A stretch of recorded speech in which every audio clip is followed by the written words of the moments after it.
ना जो है वहाँ वासी वो जलाते नहीं हैं, छोड़ देते हैं और मतलब ढील देते हैं वो क्या वजह है पागल? बहुत से चीज़ें जलाते नहीं, कहते हैं कि मतलब ये मतलब जलाना नहीं चाहिए। ये देखो भी मतलब अल्लाह की मखलूक है, अल्लाह की तरफ से है सारे। नहीं, वो तो ठीक है, अल्लाह ही की मखलूक है, अल्लाह ही की तरफ से है, तो अल्लाह के अहकाम भी तो है ना। बेशक अब जिन्नात की अगर हम बात करते हैं तो जिन्नात भी तो शरीयत के मुकल्लिफ है ना। अगर वो उसके रास्ते से हटेंगे तो उनको सज़ा तो मिलती है ना। अब चाहे आप सज़ा उनको कैद की सूरत में दे दो, चाहे उनको जलाने की सूरत में दे दो, या चाहे उनको ख़त्म करने की सूरत में दे दो। अच्छा, बुजुर्गान दीन जिन जिन्नात को जलाने से मना करते हैं वो मुसलमान जिन्नात हैं। अच्छा। वो हद तक इनकाम की कोशिश करते हैं कि इसको ना जलाया जाए, इसको ना कैद कराया जाए, इससे पहले मुआहिदा किया जाए, कौलो करार किया जाए। जब ये कौलो करार और मुआहिदा कर ले, आई बात समझ में, तो उसको जाने दिया जाए।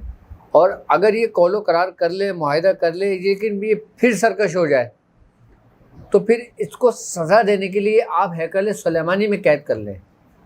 जलाने का फिर भी हुक्म नहीं है, सिर्फ मुसलमान जिन्नात। हैकल सुलेमानी ये जेल है, सज़ाएं देने के लिए हैं। ये हैकल सुलेमानी ये वो जगह है कि जिसके बारे में कहा जाता है कि ये हज़रत सुलेमान अलैहिस्सलाम के मातहत था। इसका तसर्रुफ़, इनके ऊपर बादशाहत जो थी ना, हज़रत सुलेमान अलैहिस्सलाम की थी। ये हज़रत सुलेमान अलैहिस्सलाम के दौर में तामीर के हुए थे। ये आपको हुक्म हुआ था जो सरकश जिन्नात है ना, उनको कैद करने के लिए, सज़ा देने के लिए, मारने के लिए, जलाने के लिए आप ये जगह का इंतज़ाम करें। ये एक मखसूस ज़मीन का अहाता है, एक हिस्सा है। हर बंदे की पहुँच हैकल सुलेमानी तक नहीं होती। आई बात समझ में। अब इसको मुख्तलिफ हिस्सों में बुजुर्गों ने तकसीम कर दिया। अब हैकल सुलेमानी हज़रत सुलेमान अलैहिस्सलाम के दौर में था ये। अच्छा, हज़रत सुलेमान अलैहिस्सलाम तक से शुरू हुआ और सरकार गौस पाक तक ये सिलसिला चला। जब सरकार गौस पाक का दौर आया, फिर ये वही मामला जो हज़रत सुलेमान अलैहिस्सलाम के थे, इस हैकल सुलेमानी के ऊपर जो मसल्लत, जो जितनी ड्यूटीज़, जितनी उनकी वो थी, तसर्रुफ़ात थे, वो हज़रत सैयदना शेख अब्दुल क़ादिर जिलानी रहमतुल्लाह अलैह को मुंतकी कर दिए गए। और कहते हैं कि अभी तक, आज के दौर तक, हज़रत सैयदना शेख अब्दुल क़ादिर जिलानी ही उसके ऊपर मामूर हैं। आपकी ही इजाज़त से ये सारे मामला तय पाते हैं, जिन्नातों के, शयातीन के, इनको सब के कैद करने के, हर चीज़ के, हर मामला, सब सारे आपके दरबार में फ़ैसले होते हैं। अच्छा, अब बुजुर्गान दीन फरमाते हैं कि ये सरकार गौस पाक में मुंतकिल हुआ। अब ये उस वक़्त तक सरकार गौस पाक के दस्ते मुबारक में रहेगा जब तक हज़रत इमाम मेहंदी का ज़हूर नहीं हो जाता। और जब हज़रत इमाम मेहंदी का ज़हूर हो जाएगा तो फिर ये चीज़ें वहाँ मुंतकिल हो जाएंगी। अच्छा, अब हर बंदे की पहुँच हैकल सुलेमानी तक नहीं है।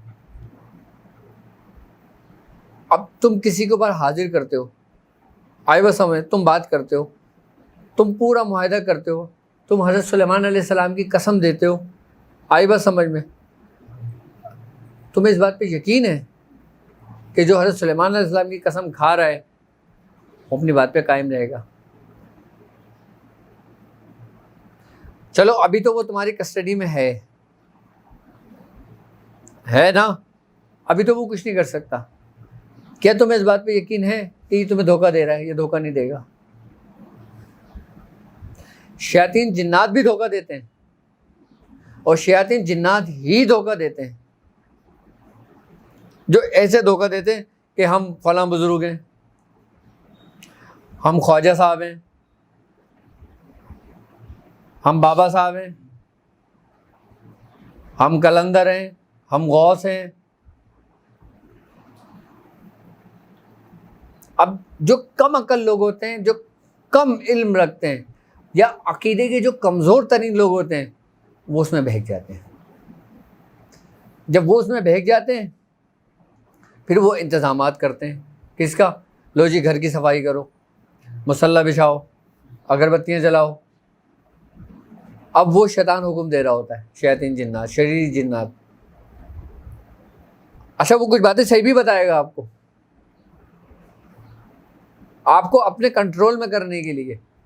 जब आप अपने कंट्रोल में कर लेगा ना, उसके बाद भी वो आपको गुमराह करना शुरू करेगा, उसमें खराफात पैदा करना शुरू करेगा।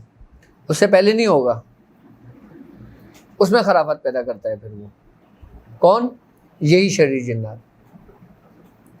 ये बहुत धोखेबाज होते हैं। अक्सर तुमने देखा होगा, किसी औरत के ऊपर सवारी आ गई जी, किसी के ऊपर सवारी आ गई बाबा साहब की, किसी औरत के ऊपर सवारी आ गई ख्वाजा साहब की, किसी औरत के ऊपर सवारी आ गई फलां बाबा की, किसी औरत के ऊपर सवारी आ गई अकीक शाह अकीक की,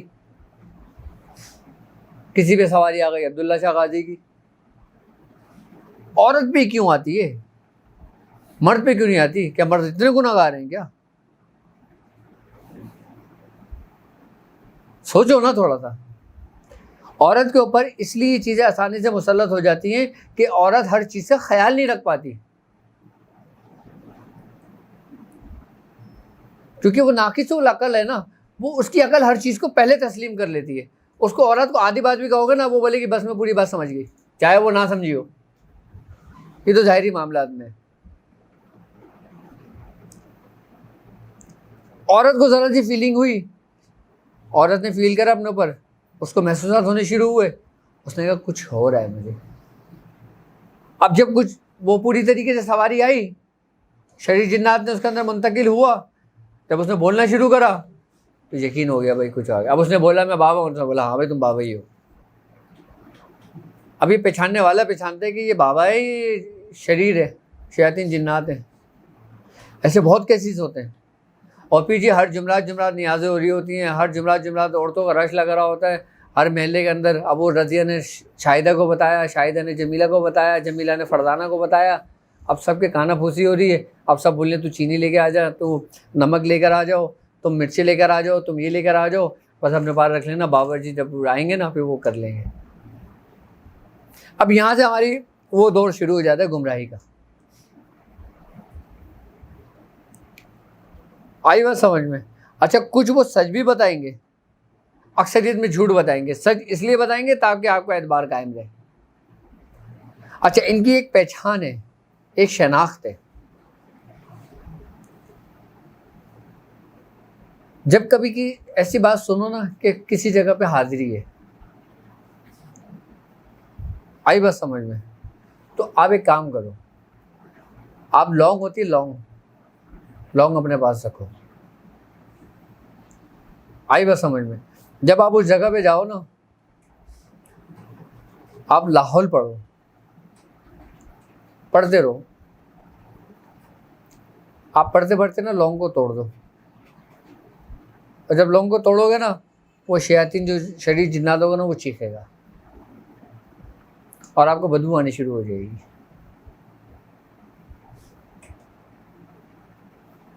ऐसे हमने हाजिरियाँ बहुत बंद करी हैं लोगों की। हाँ, बहुत पहले मियाँ हुजूर ने तो मुझे एक दफ़ा बहुत वो भी करा था। हाँ,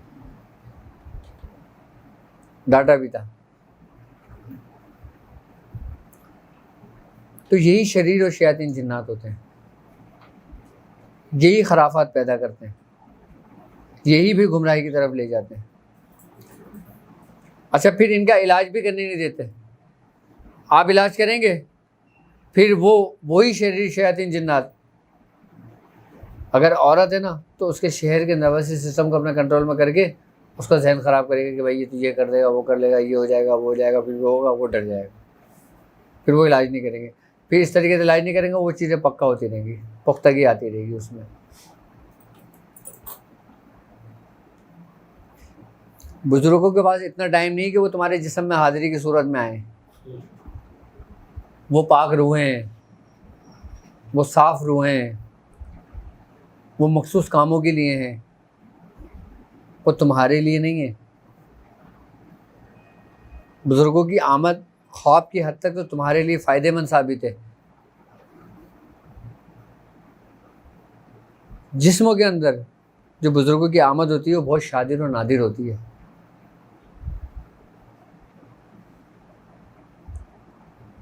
आई बात समझ में? मियाँ हुजूर के ऊपर आमद हुई थी। ये बात किसी को भी नहीं पता होगी। ये बात है सन 1978 की या 77 की, 78 तक की बात है। हमारी दादी ने बताया, मियाँ ने नहीं बताया, लेकिन मैंने मियाँ से तस्दीक की थी तो मियाँ ने तस्दीक कर दी थी, हाँ ऐसा है, ऐसा हुआ था। हुआ ये कि हमारे जो सबसे छोटे चचा हैं उनकी तबीयत ख़राब हो गई थी, और इतनी हालत, वो छोटे से थे, 1-2 साल के थे, उनकी ऐसी हालत ख़राब हो गई थी, ऐसी हालत ख़राब हो गई थी कि वो समझ लो कि आखिरी स्टेज पे थे वो। डॉक्टरों ने जवाब दे दिया था। मियाँ हुजूर फरमाते हैं कि मेरे पास इलाज के पैसे नहीं थे कि मैं अपने भाई का इलाज करा दूँ, और हमारे दादा का विसाल हो चुका था, घर में रोना पीटना मचा हुआ था।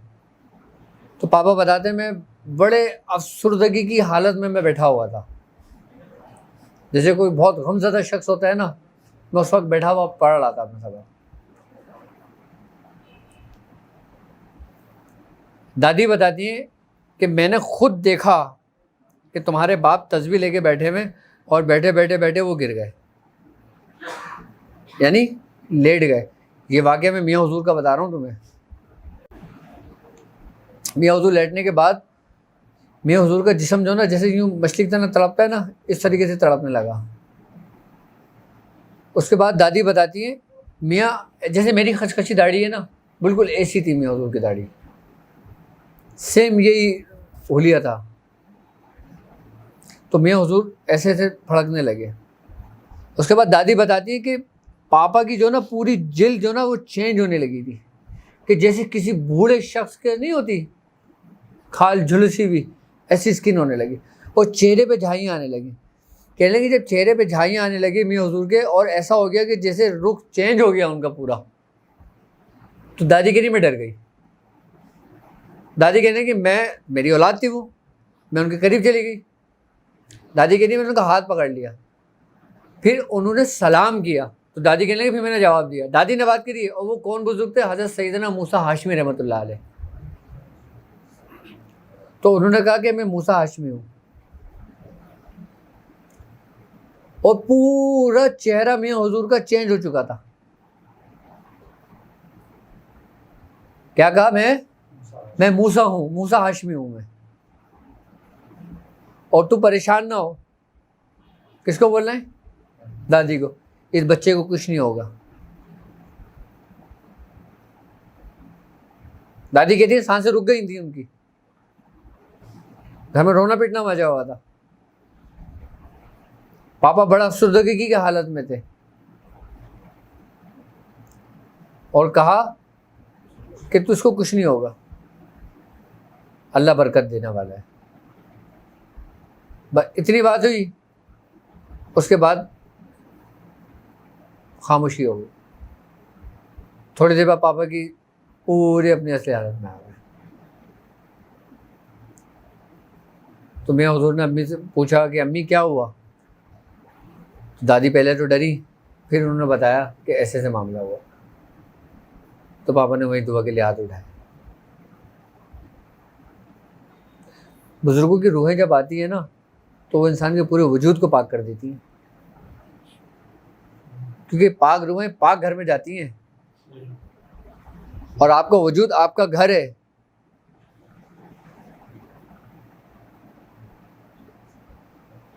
ऐसी होती हैं हाज़िरियाँ बुजुर्गों की, हर चीज़ चेंज हो जाती है। ऐसा नहीं कि खाली आवाज़ चेंज हो गई, आजकल की हाजिरों में ऐसा नहीं होता। आजकल की हाज़िरी में से आवाज़ ही चेंज होती है। वो मियाँ हुजूर पे हाज़िरी थी हज़रत सैयदना मूसा हाशमी की। और उसके बाद चचा के उसमें जिस्म में सांसें आ गई, वो अपने नॉर्मल हो गए, और आज तक अल्हम्दुलिल्लाह कोई बीमार नहीं पड़े, आज तक ठीक है।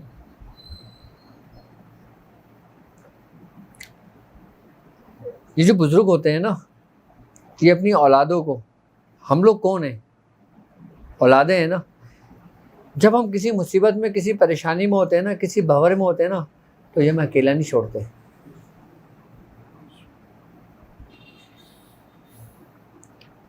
किसी सूरत हमें अकेला नहीं छोड़ते। हम ये समझते ना कि हम ये पढ़ लेंगे तो मौका आ जाएगा, जिन आ जाएगा, हमें परेशानी हो जाएगी, हम नहीं पढ़ ले, हमारे रिश्ते नहीं होंगे, हमारी शादियाँ नहीं होंगी। ऐसा नहीं होता।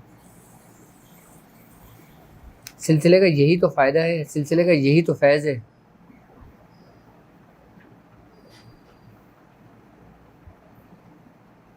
वो एक दफ़ा मियाँ हुजूर की पूरी ज़िंदगी में एक दफ़ा वो वाक़या ऐसा हुआ था। मियाँ हुजूर ने शायद अपने वीडियो में कभी जिक्र किया हो, मुझे याद नहीं पड़ता कि मियाँ हुजूर ने कभी जिक्र किया हो,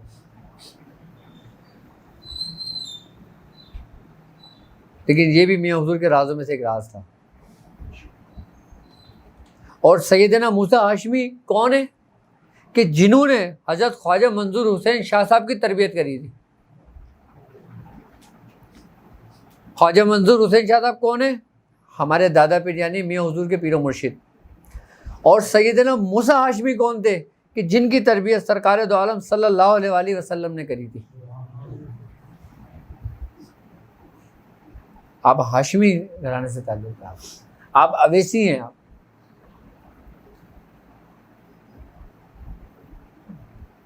हज़रत सैयदना मूसा हाशमी रहमतुल्लाह अलैह का ही ख़ानदान मदारिया का सबसे बड़ा फैज़ हमारे खानवादे में शामिल हुआ। उन्हीं का फैज़ आया, उन्हीं का ख़ानदान हम उन्हीं के ख़ानदान में हुए।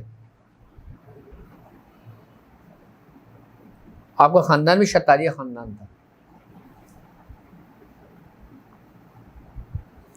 बड़ी तकालीफ़ें उठाई हैं। और यहाँ तो ऐसी छोटी सी अगर किसी के ऊपर सवारी हो जाए तो जी वो तो गौस बाग आ गए जी।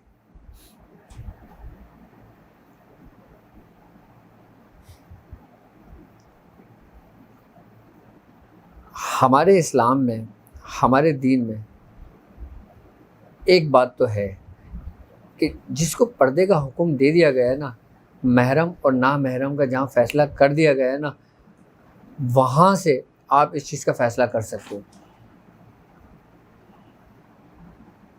अब एक औरत के ऊपर हाजिरी आई है, उसको देखने के लिए 10 मर्द आएंगे, ऐसा ही है ना? तो क्या शरीयत इस चीज़ की इजाज़त देती है? जब शरीयत नहीं देती तो वो बुजुर्ग क्यों आएंगे कि जिन बुजुर्ग की सारी ज़िंदगी शरीयत में गुजर गई।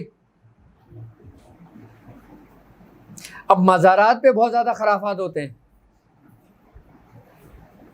आप देख लो मुख्तलिफ मज़ारात के ऊपर किस तरीके से धमाल डाला जाता है कि जहाँ औरत और मर्द दोनों चिपक के चल रहे होते हैं। क्या उन बुजुर्ग की अपनी ज़िंदगी के अंदर ये तालीम और तरबियत थी?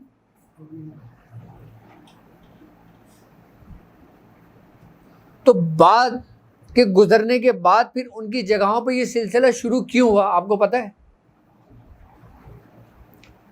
आप कहते हैं कि बुजुर्ग जिस जगह आराम कर रहे होते हैं ना, वहाँ पे उनकी रूहानियत होती है।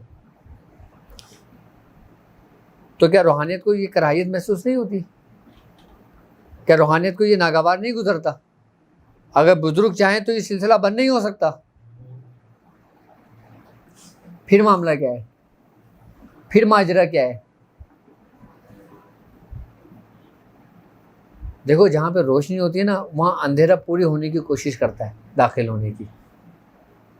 मज़ार के इर्द गिर्द के जो एरिया होते हैं ना, वहाँ पे शयातीन शरीर जिन्नात होते हैं। वो जो शरीर जिन्नात होते हैं ना, फिर ये उन्हीं की शरारतें होती हैं।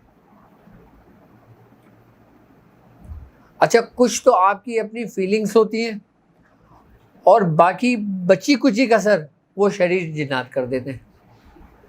अब आप किसी मज़ार पे जाओ, आप थोड़ी देर बैठो, आप अपनी कैफियत को बनाने शुरू कर दो। बाहर के आते में बैठ के अपनी कैफियत बनाने शुरू कर दो, आपकी कैफियत बननी शुरू हो जाएगी। आप उसको पॉजिटिव की तरफ लेके जाओ तो वो पॉजिटिव हो जाएगी, आप उसको नेगेटिव की तरफ लेके जाओ तो वो नेगेटिव हो जाएगी। जबकि रेस तो आपके जिस्म के अंदर से ही मुंतकिल हो रही है ना। अच्छा, ये पॉजिटिव और नेगेटिव क्या है? हम सुनते हैं ना इसके बारे में, अक्सर व बेशतर मैंने अपनी वीडियोस में इसका जिक्र किया है। और जितने भी, चाहे रेकी हो गई, आपका ड्रैगन कोर्स हो गया, आपका कबाला का कोर्स हो गया, आई बस समझ में, आपका रूहानियत का कोर्स हो गया, आपकी कोई सी भी हीलिंग का कोर्स हो गया, उसकी सबसे बुनियादी बेसिक जो ना ये रेस ही होती है। अच्छा, इसका ताल्लुक रूहानियत से तो समझ में आता है कि रूहानियत से है। अब मैं आपको बताऊंगा, आप इसको एक्सेप्ट कर लोगे कि हाँ भाई इसका ताल्लुक रूहानियत से है, जबकि देखा आपने भी नहीं है। आप किसकी बात पे यकीन कर रहे हो? किसकी बात पे यकीन कर रहे हो? कहने वाले की। जबकि आपको नहीं पता पॉजिटिव क्या है, नेगेटिव क्या है, पॉजिटिव रेस कहाँ से बनती है, नेगेटिव रेस कहाँ से बनती है। आपको कहीं कतई इल्म नहीं है इसके बारे में। आप इस वक्त भरोसा कर रहे हो मुझ पर, मेरी बात पर, लेकिन कब तक? चले, एक भरोसा है, आपने मान लिया, आपने एक्सेप्ट कर लिया। अब आप मुझसे पूछेंगे ना ये पॉजिटिव है क्या, इसका हमारे जिस्म से क्या ताल्लुक है, हमारे जिस्म में किस हिस्से से इसका ताल्लुक है, ये पॉजिटिव रेस बनती कहाँ से है? क्या मेडिकल साइंस इसको एक्सेप्ट करती है? अगर मेडिकल साइंस इसको एक्सेप्ट करती है तो उसको जिस्म में भी एक्सेप्ट करेगा। भाई जो चीज़ आपके जिस्म में है, जो चीज़ आपके वजूद में है, आपके जिस्म में है, आज जदीद रिसर्च क्या है कि उसके ऊपर रिसर्च है। जब वो उसके ऊपर रिसर्च करते हैं तो वो अपना आर्टिकल तो पेश करते हैं ना कि हमने इसके ऊपर ये रिसर्च करी, ये इसकी रिपोर्ट है। क्या आपने वो रिपोर्ट मांगी है? तो क्या बातों की हद तक है सब?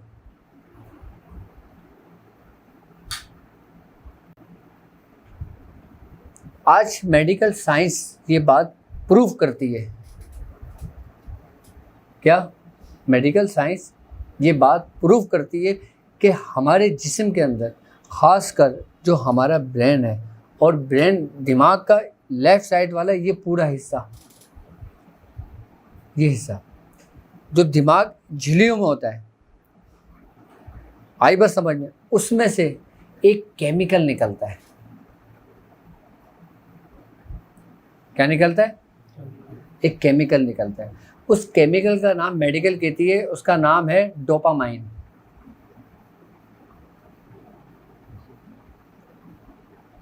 क्या है? डोपामाइन। ये केमिकल निकलता है। अच्छा, इसका जो शेप है ना दिमाग का, ये ऐसे फोल्डिंग में है, क्रॉस में। अब मैं आपको पॉजिटिव और नेगेटिव के बारे में समझा रहा हूँ कि जो मेडिकल के उससे कि मेडिकल इसके बारे में क्या रिसर्च की है मेडिकल ने इस पर। जो हमारे दिमाग का इस तरीके का हिस्सा है ना, जो ऐसे जा रहा है, जैसे हम सराउंडिंग करते हैं यूँ करके गोलाई में लेके आते हैं, दो हिस्से इसके यहाँ के हो गए, दो हिस्से यहाँ के हो गए। आई बात समझ में? जो दिमाग का अगला हिस्सा है वहाँ से डोपामाइन और एंडोर्फिन्स, ये दो केमिकल्स हैं जिनकी ग्रो वहाँ से होती है। जो दिमाग की जो झिल्ली होती है ना, ये वहाँ से एक लॉब निकलता है, एक लॉब निकलता है। और जो दिमाग का पिछला हिस्सा होता है ना, उसके जो दो सिरे हैं, उसमें सेरोटोनिन और ऑक्सीटोसिन, ये दो केमिकल निकलते हैं।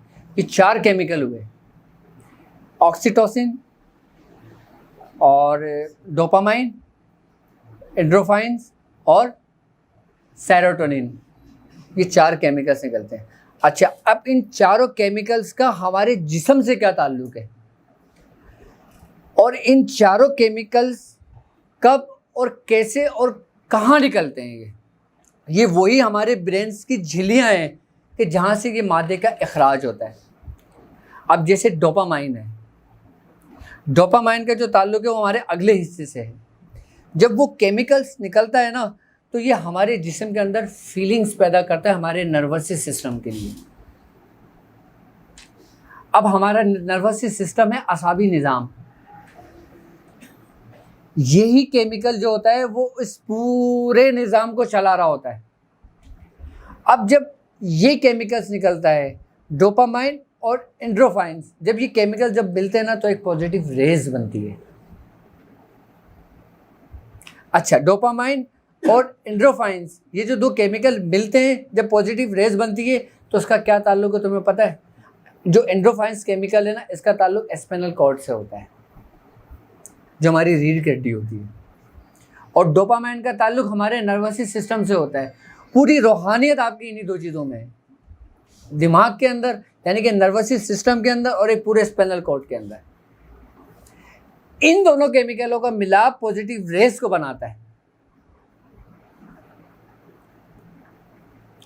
अच्छा, यही हमारे अंदर सेंसेस पैदा करती हैं, यही हमारे अंदर सारे जिस्म के आज़ाओं को पैगाम देना शुरू करती हैं, यही केमिकल। और यही केमिकल तुम्हें सोना, जागना, उठना, बैठना, हर चीज को आगाही देते हैं। जब ये केमिकल निकलना बंद हो जाता है या कम हो जाता है तो हम डिप्रेशन का शिकार हो जाते हैं। ये डिप्रेशन है, ये स्ट्रेस है, यहीं से एंजाइटी का मर्ज शुरू होता है। फिर हम डॉक्टर्स के पास जाते हैं। डॉक्टर्स आपसे पूरा डेटा पूछता है, कौन है, कहाँ से आए, क्या करते हैं, कितने बच्चे हैं, कितने बच्चे नहीं हैं, कहाँ रहते हो, कोई परेशानी, कोई कारोबार, कोई टेंशन, कोई, वो सारी डिटेल आपसे पूछ रहा होता है। वो जब वो सारी डिटेल पूछ रहा होता है, जब आप उसको बता रहे होते हो ना, तो वो यही ऑब्जर्व कर रहा होता है कि इसके जिस्म के अंदर कौन से केमिकल बनना कम हुए हैं और कौन से बनना ज़्यादा हो गए। वो ये चीज़ डायग्नोज करता है डॉक्टर। उसके बाद फिर वो डॉक्टर आपको डिप्रेशन के लिए, एंजाइटी के लिए, फिर आपको वो दवाएं देता है कि जिससे वो केमिकल निकलना शुरू होते हैं, उससे केमिकल निकलना शुरू होते हैं। मेडिकल की दवा यही होती है ना, या तो वो आसाब को सुकून दे देती है या आपको नींद का गलबा आ जाता है। ये मैं मेडिकल की उससे बता रहा हूँ आपको कि जो हम डिप्रेशन में मुब्तला हो जाते हैं, हम जो दवाएं खाने लगते हैं, हमें मुख्तलिफ सूरतें नज़र आने लगती हैं, मुख्तलिफ हमारी कैफियतें होने लगती हैं, हमें आवाज़ें सुनाई देने लगती हैं, हमें महसूसात होने लगते हैं। अच्छा, मेडिकल कहती है कि मुख्तलिफ बीमारियों की अलामत हिस्से भी हैं, जैसे डिमेंशिया है। अब डिमेंशिया के अंदर मरीज़ को ये कैफियत फीलिंग होती है कि मेरे साथ कोई चल रहा है, उठ रहा है, बैठ रहा है, आ रहा है, जा रहा है, मेरे लिए खाना लाया है, मेरे लिए फ्रूट ला रहा है।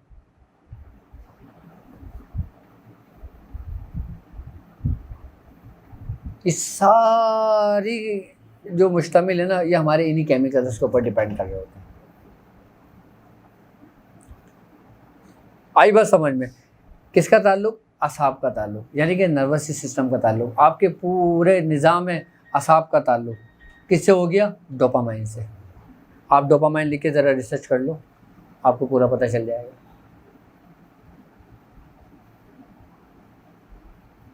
यही वो 4 केमिकल हैं। अजाए तरतीब तो है ना हमारी।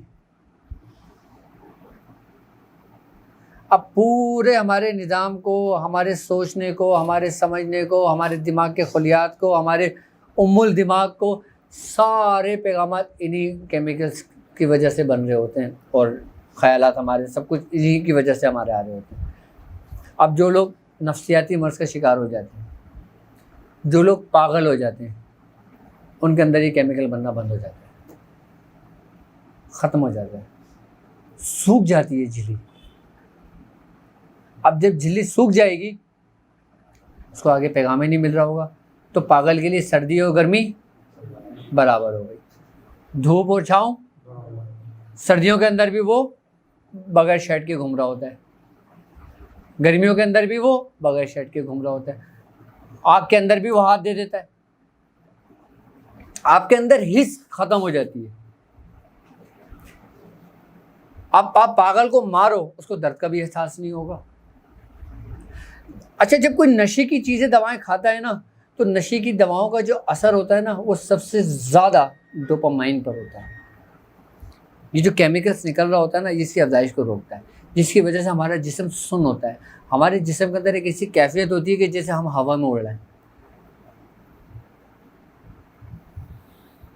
उसको होश नहीं होता, सुन सब रहा होता है वो, देख सब रहा होता है वो, उसके हाथ हरकत नहीं करते, उसका जिस्म हरकत नहीं करता, वो ऐसा निढाल हो जाता है।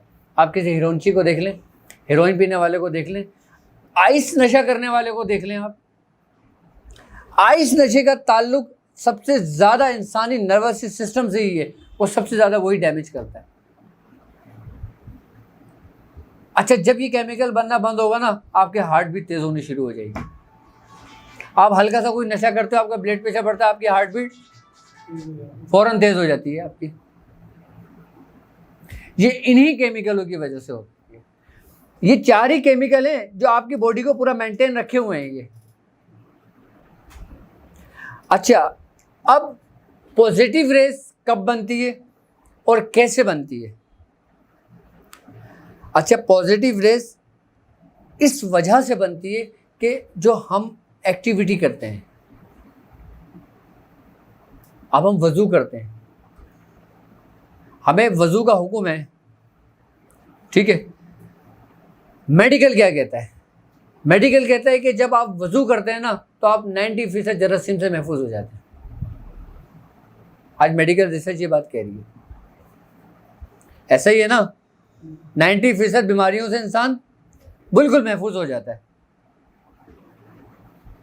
अच्छा, जब हम नाक में पानी चढ़ाते हैं, आपने देखा होगा जब आप नाक में पानी चढ़ाते हो आपको एक कैफियत सी होती है, और इस जगह पे आपको सुन की कैफियत एक लम्हे के लिए महसूस होता है आपको, आपके इस हिस्से पर, जब आप नाक में पानी चढ़ाते हो। और जब आप पूरा वजू कर लेते हो, आपके अंदर एक खामोशी सी छा जाती है, एक सुरूर सा मिलता है, एक सुकून सा मिलता है। उसकी वजह पता है क्या होती है? उसकी वजह ये होती है कि आपके असाब पूरे नॉर्मल उसके रूटीन पर आ जाते हैं। आपका ब्लड प्रेशर हाई होता है तो नॉर्मल हो जाता है वजू करने से। और जब आप नमाज की हालत में आते हो तो यही केमिकल सबसे ज़्यादा तेज़ी से खराज होते हैं, तेज़ी से निकलते हैं। किस हालत में? नमाज की हालत में। अच्छा, अब नमाज की भी एक हालत है,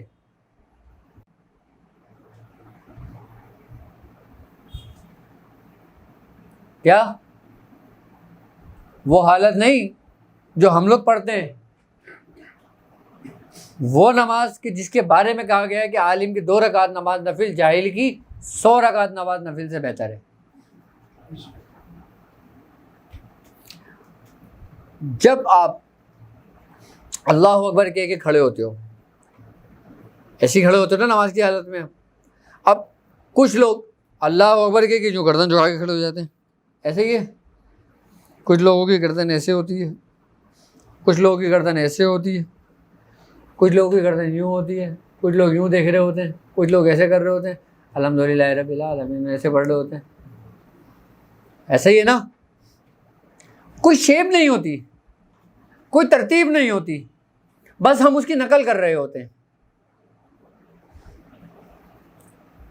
कभी आपने सही नमाज पढ़ने का तरीका समझा है कि सही नमाज पढ़ने का तरीका क्या है? कि आप सिर्फ 2 रकात नमाज नफिल पढ़ें तो आप अपने अंदर एक ऐसी कैफियत, आपकी फीलिंग्स हो कि आपको हुजूरी अता हो गई। नमाज की हालत में जब खड़ा हुआ जाता है ना, तो बिल्कुल स्ट्रेट खड़ा हुआ जाता है,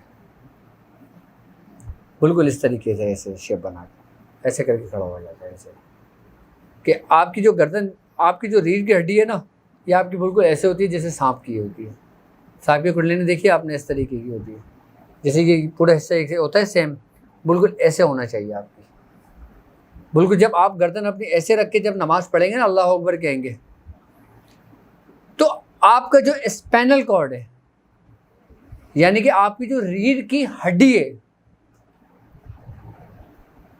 वो जॉइंट जब सीधा होगा और जब वो एंडोर्फिन्स जो केमिकल वहां से निकलेगा, जब वो आप जिसने यहाँ पे आपकी इस जॉइंट को कायम मकाम बनाया हुआ है अपना, जब उसको सीधी होगी ना, तो वो तेजी से नीचे की जानिब जाएगी। कौन जा रहा है? एंडोर्फिन्स, वही केमिकल्स दौरान खून के साथ।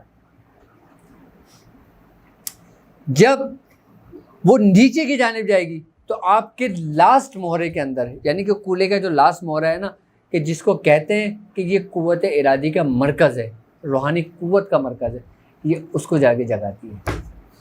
यानी कि ये न्यूट्रल है और नीचे से तुम्हारा फेज़ है। जब न्यूट्रल और फेज़ दोनों मिलेगा तो क्या होगा? एक लाइट जलेगी, रोशनी हो जाएगी।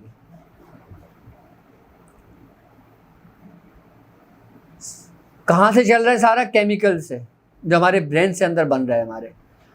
आपने वज़ू किया, उसकी अफजाइश होनी शुरू हो गई। जब आप नमाज की हालत में आए, आपने अल्लाह अकबर के पढ़नी शुरू करी, गर्दन आपकी स्ट्रेट, रीढ़ की हड्डी पूरी बिल्कुल लेवल पर, आपके अंदर एक कैफियत पैदा होनी शुरू होगी।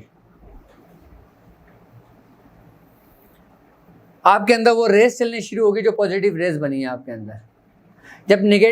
जब ये रेस चलनी शुरू होगी, अच्छा, इस अमल को इनबिसात और इनकिबास का अमल कहते हैं, यानी कि फैलने का अमल और सुकड़ने का अमल। जब ये न्यूट्रल और फेज दोनों मिल जाते हैं ना, तो इंसान के अंदर एक रोशनी से पैदा हो जाती है, एक रूहानियत पैदा हो जाती है, जिसको हासिल करने के लिए किसी को 40 साल लगते हैं, किसी को 20 साल लगते हैं, किसी को 50 साल लगते हैं। और अगर कोई सिर्फ इस बात को समझ लेता है, इस कुलिये को, उसको एक दिन लगता है, अगर कोई समझ लेता है उसको।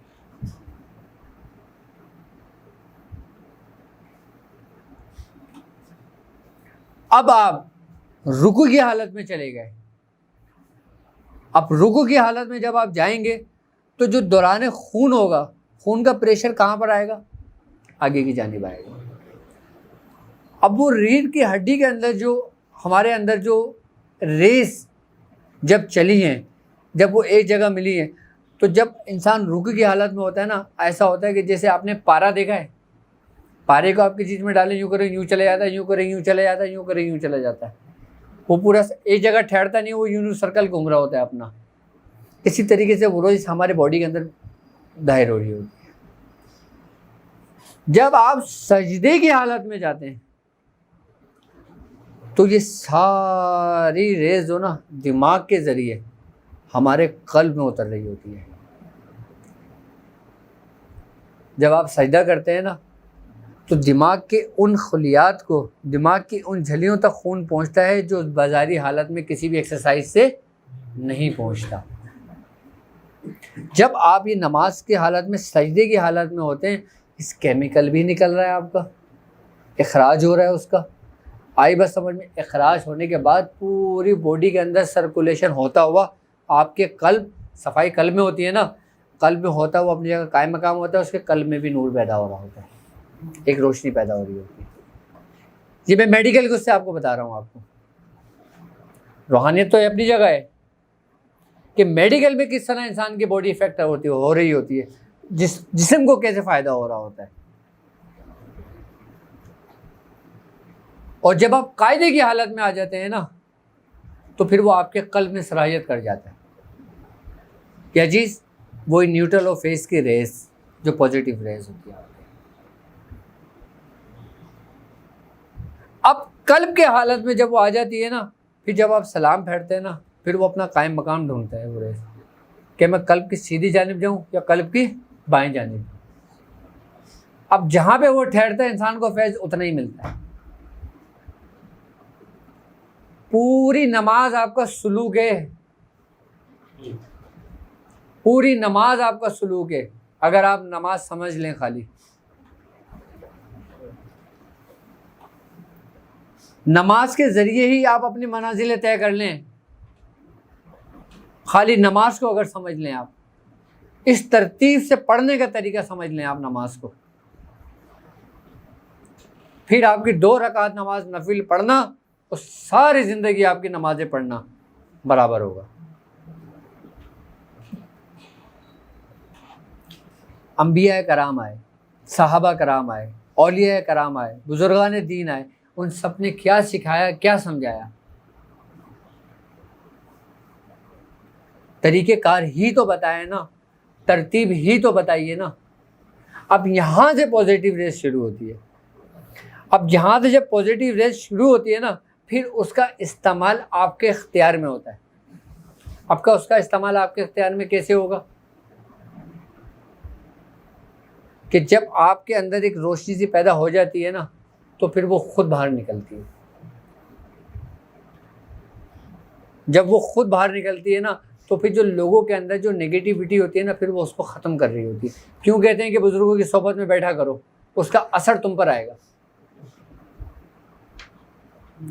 कहते हैं ना कि आप कितने ही बुरे क्यों ना हो, आप बुज़ुर्गों की सोहबत लो, उससे आपके दिलों पे असर होता है कि वही पॉजिटिव जो रोशनी होती है ना, वही आपकी नेगेटिविटी को ख़त्म कर रही होती है।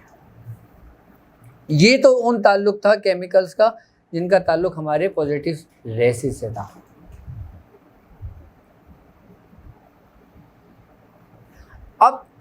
अब हम आ जाते हैं दिमाग के पिछले हिस्से पे,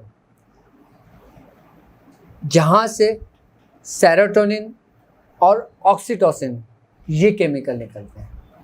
अच्छा, ये केमिकल क्या करते हैं, इनका क्या फंक्शन होता है? जब ये निकलते हैं ना तो ये हमारे अंदर एहसास पैदा करते हैं। किस चीज़ का? जैसे हमने खाना खाया है, नहीं खाया, भूख का एहसास, तलब का एहसास, शहवत का एहसास, किसी भी चीज़ का एहसास, खुशी का एहसास, गम का एहसास, कि ये हमारे अंदर एक एहसास पैदा करते हैं। जब इस केमिकल का अखराज होता है ना हमारे दिमाग के अंदर, तो हमारे अंदर ये सिम्टम्स पैदा होते हैं और ये उसको अपने अंदर एग्जॉस्ट कर रहे होते हैं। ये सारे सेंसेस के ऊपर डिपेंड कर रहा होता है, सारा सेंस के ऊपर चल रहा है ये सारा। तुम क्या समझ रहे हो? अपने आप को तुम खुद चला रहे हो? नहीं जी, तुम्हारी डोरी तुम्हारे रब के हाथ में। ये कारखाना तुम्हारा रब चला रहा है।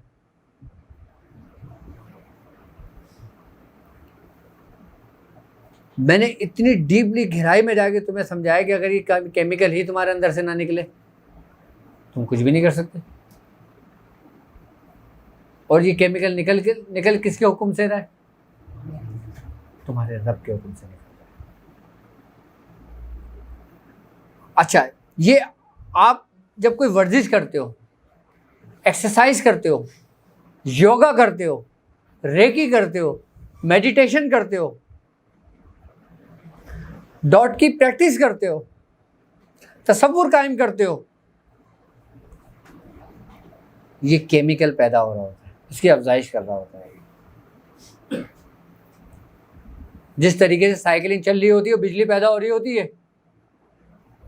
देखा है ना आपने, साइकिल चल रही होती है, बिजली पैदा हो रही होती है। बिल्कुल इसी तरतीब और तरीके के साथ जब आप अपने आप को एक एक्सरसाइज में रखते हैं ना, तो इन केमिकलों के अखराज निकलने शुरू हो जाते हैं। अच्छा, अब ये आपके ऊपर डिपेंड करता है कि आप उसको पॉजिटिव तरीके से आप करते हैं या इसको नेगेटिव तरीके से करते हैं। पॉजिटिव तरीके से करना, नमाज सबसे बेहतरीन आपकी इबादत है और एक वर्जिश है, आपकी एक्सरसाइज है। इससे बेहतर तरीका कोई नहीं है। दूसरी, अगर आप एक्सरसाइज पर आ जाते हो तो यह मेडिटेशन, जो बुजुर्गों का तरीक़ेकार रहा है। जब हम मेडिटेशन करते हैं, जब हम किसी चीज़ के बारे में गुमान करके उस पर तसव्वुर कायम करते हैं अपना, तो ये वही झिल्ली होती है जो हरकत में आती है कि जिससे सेरोटोनिन पैदा होता है।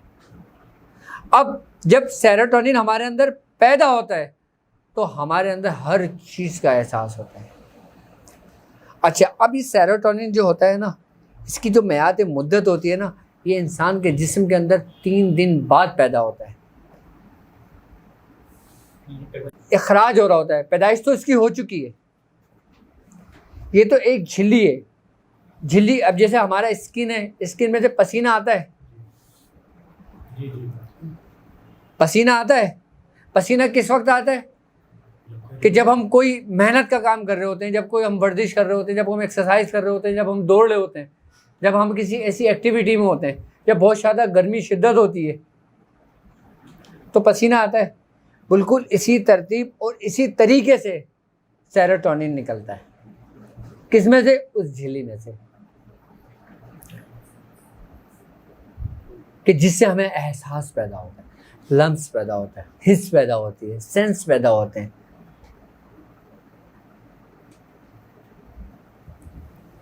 आई बात समझ में?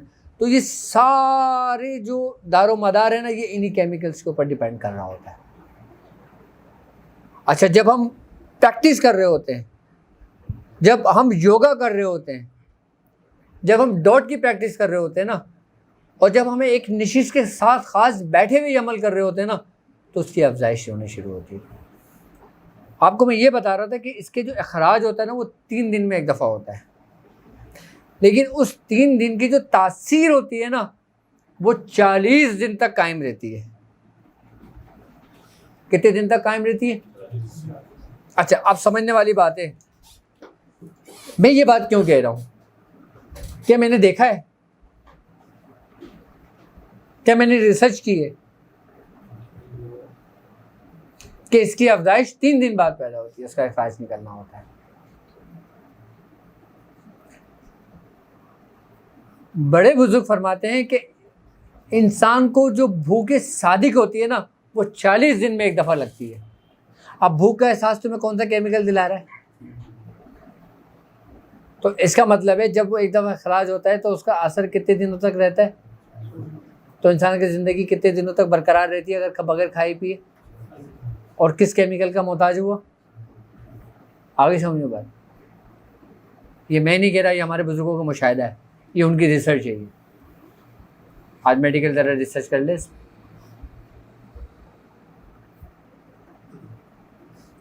भूखे सादिक यानी कि खाना खाना, जो तुम्हें भूख लगती है वो भी तुम्हें 40 दिन में एक दफ़ा सच्ची भूख लगती है, जो तुम्हारे जिस्म के अंदर रूह को करार रखती है, तुम्हारे जिस्म को कायम रखती है, तुम्हें मौत नहीं होने देती। सच्ची भूख आपको 40 दिन में एक दफ़ा लगती है। और आप जो सुबह दोपहर शाम जी ब्रेकफास्ट, लंच और डिनर तीनों टाइम खाना चाहिए हमें, ये सब भूख है काजिब है, इसका हकीकत से कोई ताल्लुक नहीं है। ये सिर्फ आप अपनी तसल्ली के लिए खाते हो।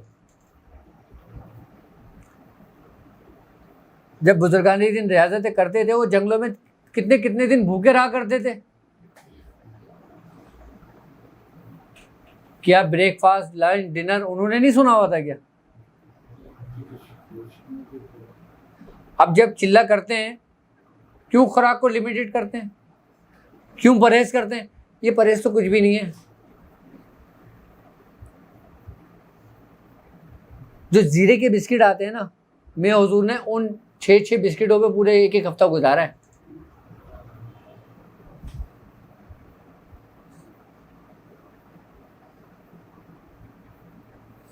यानी कि भूखे सादिक भी 40 दिन में एक दफा लग रही है, और शहवत भी, जिनसी ख्वाहिश भी, ये भी 40 दिन में एक दफा सादिक होता है।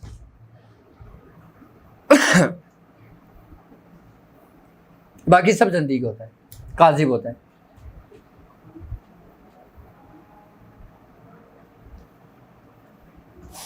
आजान हो जाए। अच्छा, अब बड़े बुजुर्ग फरमाते हैं, कहते हैं कि तुम अपनी खुराक को कम कर लो। क्या? अपनी खुराक को कम कर लो और अपनी उम्र में इजाफा कर लो। आज पूरा यूरोप, पूरा यूएसए, दुनिया के बड़े बड़े वो ममालिक के जो अपनी टेक्नोलॉजी में अपनी इंतहाई उरूज पर हैं, और वो बाकायदा इस पर रिसर्च कर रहे हैं कि हम कोई ऐसी मेडिसिन बनाएं कि जो इंसान की उम्र को इजाफा कर दे, इंसान की उम्र बढ़ा दे। बड़ी रिसर्च चल रही है इस पर, बड़ी कोशिशें हो रही हैं इस पर कि इंसान की तबई उम्र अगर 50 साल है तो वो 100 साल पे ले जाएं। ऐसा पॉसिबल है, ऐसा मुमकिन है कि आप अपनी उम्र को अपनी तबई उम्र से 2 गुना ज़्यादा ले जा सकते हो। यानी कि अगर आपकी तबई उम्र 50 साल है तो आप इसको 2 गुना एक्स्ट्रा ले जा सकते हो। आप 2 गुना ज़्यादा ले जा सकते हो। देखो, मौत तो बरक है, जब लिख दी गई है ना वो तो उस वक्त आनी है। अब आपने इसमें इजाफा कैसे करना है? हदीसों में एक बात मिलती है कि इंसान का जितना रिस्क है, जब तक पूरा नहीं होगा उसको मौत नहीं आएगी। आपको सरकार दो आलम ने फार्मूला दे दिया उम्र बढ़ाने का, लेकिन आप इसको फरामोश करे बैठे हो। और जो आपकी सांसें हैं जितनी सांसें आपके अंदर लिखी हुई हैं, आप जब तक वो पूरी सांसें नहीं ले लेते आपको मौत नहीं आएगी। आप इन 2 चीज़ों को कंट्रोल कर लें, आप 200 साल जिंदा रह सकते हैं। अब वो लोग इन दोनों चीज़ों पर रिसर्च कर रहे हैं, लेकिन मेडिसिन से।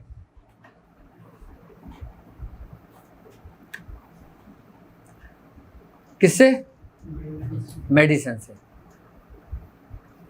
अब सांस आपकी एक लिमिटेड है, एक महदूद है। आपकी सांसों की गिनती, तादाद आपको लेके दुनिया में भेज दिया गया है कि इस शख्स ने 1000 सांसें लेनी है। जब इसकी 1000 सांस पूरी हो जाए और इसका रिस्क पूरा हो जाए, इसको बुला लो।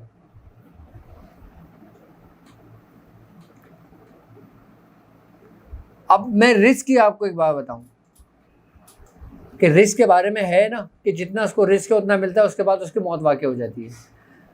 अब भूख का जो एहसास होता है, वो कौन सा केमिकल हमारे जिस्म के अंदर इखराज करके अब इंडिकेट करता है? सेरोटोनिन। ठीक है, अब हमने इसको कंट्रोल करना है। कैसे करना है वो भी मैं आपको बता दूँ। कहते हैं कि बनी इसराइल में एक शख्स था, उसका नाम मेरे ज़हन से निकल गया। उसने कभी ज़िंदगी में पेट भर के खाना नहीं खाया। उसकी इतनी खुराक थी, उसने कभी पेट भर के खाना नहीं खाया। एक दफ़ा उसने हज़रत मूसा से कहा कि मूसा अलैहिस्सलाम, आप अल्लाह की बारगाह में कोई तूर पे जा रहे हैं, तो आप उससे ये कहें कि मुझे एक दिन ना जितना भी मेरे हिस्से का रिस्क है ना, वो सारा मुझे दे दे, ताकि मैं पेट भर के खा लूँ, ताकि मैं पेट भर के मैं खा लूँ। तो आपने कहा ठीक है। आप कोई तूर पे चले गए, आपने अल्लाह रब्बुल इज़्ज़त से दुआ की और कहा, तो अल्लाह ताला ने कहा, ए मूसा जाओ, उसे कह दो कि हमने उसका जितना ज़िंदगी भर का रिस्क लिखा हुआ था ना, हमने उसको सारा एक दिन में दे दिया, अब वो खाए। हज़रत मूसा कोई तूर से उतरे। हज़रत मूसा ने कहा, भाई मेरे रब ने कह दिया कि तुझे खाना मिल जाएगा, तेरा जितना रिस्क लिखा हुआ है। आप उसने कहा ठीक है। दूसरे दिन जी उसको रिस्क मिल गया। अब समझना, इसलिए तुम्हारे लिए एक सबक है ये। उसको रिज़्क मिल गया, उसने खाया, पेट भर के खाया उसने। अब जब उसने देखा ना कि भाई मेरी ज़िंदगी इतनी ही थी कि जितना मैंने मांगा मुझे मिल गया। अब जाहिर सी बात है, मूसा अलैहिस्सलाम सच्चे हैं और मूसा का रब सच्चा है, तो उसने कह दिया कि मेरी दुआ कबूल हो गई, कि यानी कि मेरी मौत बरहक है, अब मुझे मरना है, मुझे सुबह नसीब नहीं होनी, क्योंकि मैंने अपने हिस्से का पूरा रिस्क खा लिया। उसने जितना खाया, बाकी जो उसका बचा वो उसने लोगों में तकसीम कर दिया कि भाई अब तो मेरे काम का नहीं है, मैं मर जाऊंगा, तो तुम लोग ये ले जाओ। और फिर वो लेट गया, किसके इंतज़ार में? मौत के इंतज़ार में। सुबह हुई, उसकी आँख खुल गई।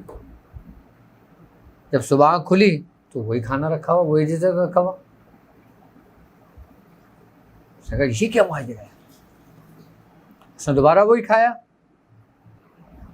और उसी तरतीब के साथ जो बचा उसने लोगों में तकसीम कर दिया। फिर वो लेट गया। फिर जब आँख खुली, फिर वही खाना रखा हुआ, वही रिज़्क रखा हुआ। आपका रिज़्क तो उसको दे चुका था तुम्हारा रब, फिर वो रिज़्क कहाँ से आ रहा है? फिर हज़रत मूसा अलैहिस्सलाम को गुज़र हुआ। जब मूसा अलैहिस्सलाम को गुज़र हुआ, मूसा अलैहिस्सलाम ने उसको देखा। मूसा अलैहिस्सलाम ने कहा, तुझे तो रिज़्क तेरा मिल गया था सारा। उसने कहा जी मुझे मिल गया था, लेकिन मुझे तो रोज़ मिलता है उतना। मूसा अलैहिस्सलाम आप जलाली तो थे, क्योंकि रब का भी हुक्म था, रब का भी फैसला था। आप कोई तूर पे चले गए, आपने कहा या इलाहुल आलमीन ये माजरा क्या है? तो अल्लाह ताला ने मूसा अलैहिस्सलाम ने कहा, मूसा इसने मुझसे तिजारत कर ली है। आगे एक कुल है तुम्हारे पास कि इसने मुझसे तिजारत कर ली है, तो मैंने भी इससे तिजारत कर ली है। तो मूसा ने कहा कि तिजारत कैसे कर ली? कहा मैंने इसके हिस्से का रिस्क इसको दे दिया, इसने खुद तो खाया, अपने में से अपने दूसरों को भी दे दिया।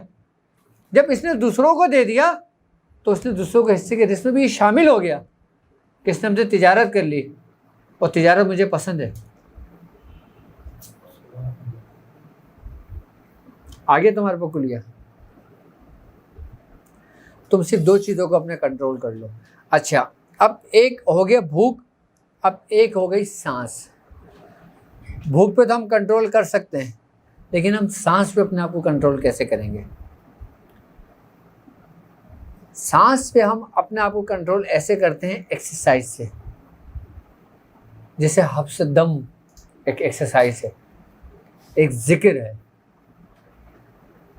फास अनफास सांसों का जिक्र, उसका जिक्र है। बुजुर्गों ने क्यों करा था कि सांस रोक के बैठते थे और फिर सांस का इखराज कर देते थे। इसका तरीक़ेकार ये होता है कि सांसों को अगर आपने अपने आप को कंट्रोल करना है ना, तो ये जिक्र जो ना जब सूरज तुलू होता है ना उस वक्त किया जाता है। आपने अपना रुख उस जानिब रख के बैठ जाओ जहाँ से सूरज निकल रहा हो।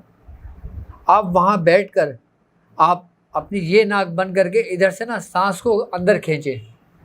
जब सांस को अंदर खींचेंगे ना और फिर आप ये बंद करके सांस को यहाँ से निकालें। आपकी ये इब्तिदाई प्रैक्टिस है। कौन सी प्रैक्टिस है? इब्तिदाई प्रैक्टिस। आप 10 मरतबा करें, 10 मरतबा इधर से करें, फिर 10 मरतबा इधर से करें। कितनी हो गई? 20 मरतबा। 10 मरतबा आप नाक से खींचें और मुंह से निकालें। खींचा और थोड़ी देर आँख बंद करके बैठ गए, अंदर सांस स्टोर कर कर, और जितना स्टोर आप कर सको बर्दाश्त करो, उसके बाद मुंह से निकाल दो। फिर आप यूँ करके बैठ गए, फिर सांस अंदर स्टोर कर ली, फिर आपने मुंह से निकाल दी। ऐसे 10 दफ़ा करो। आप 30 दफ़ा की ये सांस वाली मत शुरू करो, सांसें आपके कंट्रोल में आने शुरू हो जाएंगी। इस सारी रूहानियत के अंदर मौजूद है। इन सब का ताल्लुक आपके सेंस के ऊपर चल रहा होता है, और सेंस का ताल्लुक किससे होता है? आ गए उन्हीं केमिकल, आ गए नर्वस सिस्टम पर, आ गए आसाब पर। कहाँ हैं आप? सब कुछ आप ही के इख्तियार में, लेकिन आप भूले बैठे हैं उसको। अब हम आ जाते हैं ऑक्सीटोसिन पे। अब ये जो केमिकल होता है ना, ये मर्दों के मुकाबले में औरतों में तेज़ी से इखराज होता है। यही वो केमिकल है जिसका असर, जिसका ताल्लुक मादर रहम पर होता है।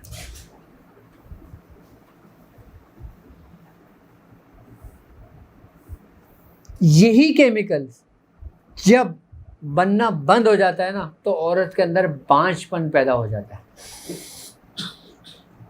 ये मैं नहीं कह रहा, ये मेडिकल कह रही है।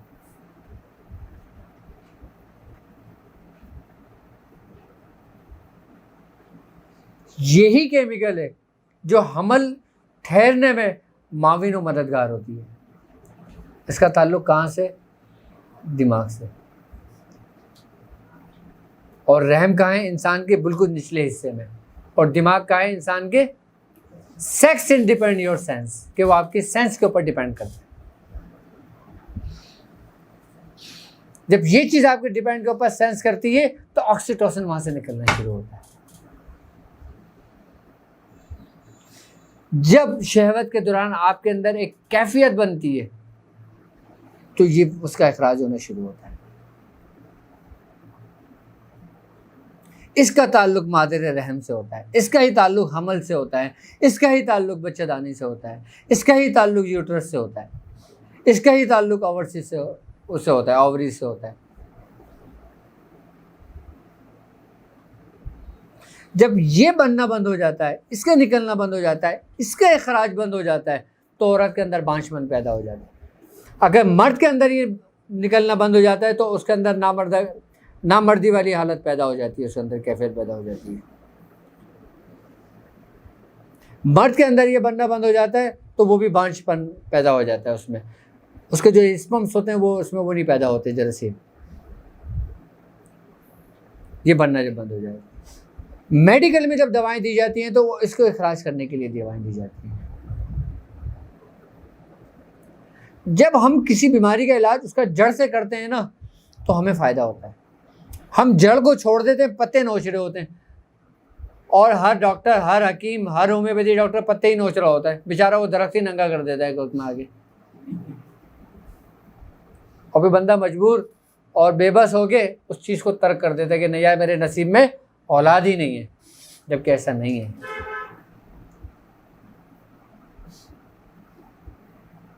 हर चीज़ की एक तरतीब, एक तरीक़ेकार है,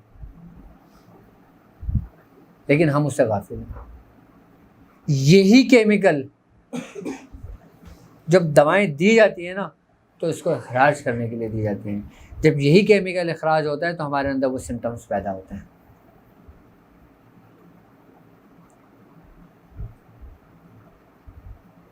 केमिकल का समझना बहुत मुश्किल है। कहते हैं ना केमिकल कम अकल के बस के काम नहीं है, लेकिन इसको इतना समझो जितनी तुम्हारी ज़रूरत है। रूहानियत का इससे क्या ताल्लुक़ है, मेडिकल से इसका ताल्लुक़ है, इसका समझना तुम्हारे लिए इसलिए ज़रूरी था क्योंकि तुम्हारी बुनियाद, तुम्हारी बेस यही है। जब तक तुम्हें अपनी बुनियाद, अपनी बेस का नहीं पता होगा, आगे तुम कैसे कामयाब होगे। तुम्हारी फाउंडेशन, तुम्हारी बुनियाद जितनी मजबूत होगी उसके अंदर तुम 100 मंजिला खड़ा कर लो, तुम्हें कोई टेंशन नहीं कि तुम्हारी इमारत गिरे। तुम प्रैक्टिस ऑफ मेडिटेशन कर रहे हो, डॉट वाली प्रैक्टिस कर रहे हो, एक्सरसाइज कर रहे हो, इसका ताल्लुक तुम्हारे क्या है। सिर्फ ये थोड़ी कि उसको देखने पड़ेगा।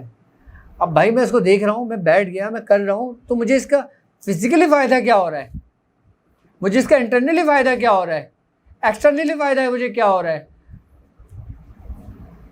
मेरे जिस्म के अंदर क्या कैफियतें तब्दील हो रही हैं, क्या असरात मेरे अंदर नुमायाँ हो रहे हैं, क्या खुसूसियत मेरे अंदर पैदा हो रही है जो आम बंदे से हट के मैं ये काम कर रहा हूँ। क्या मैं हवा में उड़ने के लिए कर रहा हूँ ये काम, क्या मैं पानी पे चलने के लिए ये काम कर रहा हूँ, क्या मैं ये काम बुजुर्गी हासिल करने के लिए कर रहा हूँ, क्या ये काम मैं कोई खिलाफत पाने के लिए कर रहा हूँ, क्या मैं कोई ये काम विलायत पाने के लिए कर रहा हूँ। आपको पता होना चाहिए कि आप ये काम क्यों कर रहे हो, और जब ये कर रहे हो तो इसका आपको क्या फ़ायदा हो रहा है, और फ़ायदा कब, कहाँ और कैसे हो रहा है।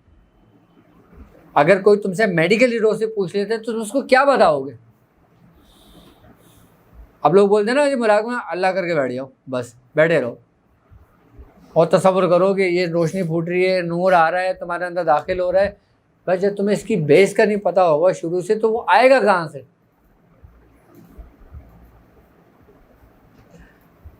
अब मैंने तुम्हें बटन बता दिया, स्विच तुम्हें दे दिया, अब ऑन करना तुम्हारा काम है, ऑफ करना तुम्हारा काम है। अब तुम्हें स्विच का पता ही नहीं कि इस कमरे में स्विच का है, लेकिन लाइटें लगी हुई, तुम क्या करोगे, पूरे घर में ढूंढते रहोगे स्विच का है, मेन स्विच का है। आप पूछोगे यार मेन स्विच कहाँ लगा हुआ है, तो आपको कितने दिन लग जाएंगे स्विच ढूंढने में।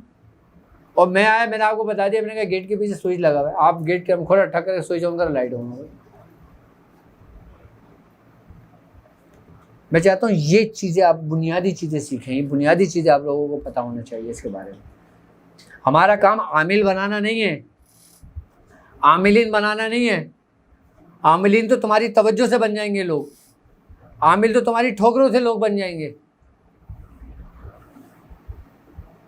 जिन्नों को उतारना तुम्हारा काम नहीं है, भूतों को उतारना तुम्हारा काम नहीं है, जिन्नातों को हाजिर करना तुम्हारा काम नहीं है। रूहानियत इससे बिल्कुल मुबर्रा है। रूहानियत बहुत ऊपर की चीज़ है। तुम्हें रूहानी परवास अगर करनी है ना, तो तुम्हें यहाँ से सफ़र करना होगा, इन चीज़ों से निकलना होगा, इस आमिल के लफ्ज़ को अपनी ज़िंदगी से निकालना होगा।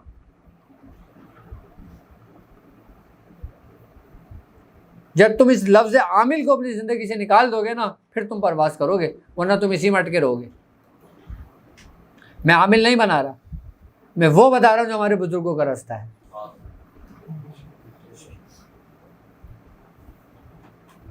रूहानी परवास करनी है ना, तो फिर आपने रूहानियत पे मेहनत करनी है। भूत, खबीस, जिन्नात, चुड़ैल, ये तो सिर्फ आपकी तवज्जो से ख़त्म हो जाएंगे, जल जाएंगे।